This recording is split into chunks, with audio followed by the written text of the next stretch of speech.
দিনাজপুরের বীরগঞ্জ উপজেলার যদুপুর এলাকায় ভয়াবহ সড়ক দুর্ঘটনা ঘটেছে।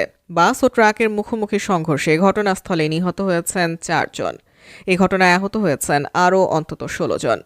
শুক্রবার 6 ডিসেম্বর সকাল 8:30টার দিকে বীরগঞ্জ উপজেলার ঠাকুরগাঁও 10 মাইল মহাসড়কের যদুর মোড় এলাকায় এই দুর্ঘটনা ঘটে।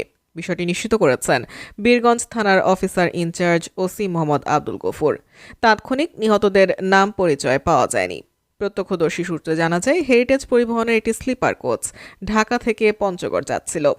ঘটনাস্থলে বিপরীত দিক থেকে আসা দিনাজপুরমুখী একটি ধান বোঝাই ট্রাকের সঙ্গে মুখোমুখি সংঘর্ষ হয়।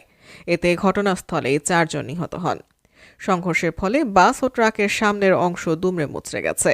দুর্ঘটনার খবর পেয়ে বীরগঞ্জ ও ঠাকুরগাঁও ফায়ার সার্ভিস ঘটনাস্থলে এসে উদ্ধার কাজে অংশ নেয়। আহতদের উদ্ধার করে বীরগঞ্জ উপজেলা স্বাস্থ্য কমপ্লেক্স, ঠাকুরগাঁও সদর হাসপাতাল ও দিনাজপুর মেডিকেল কলেজ হাসপাতালে পাঠানো হয়েছে। শেষ খবর পাওয়া পর্যন্ত এখনও চলছে উদ্ধার কাজ।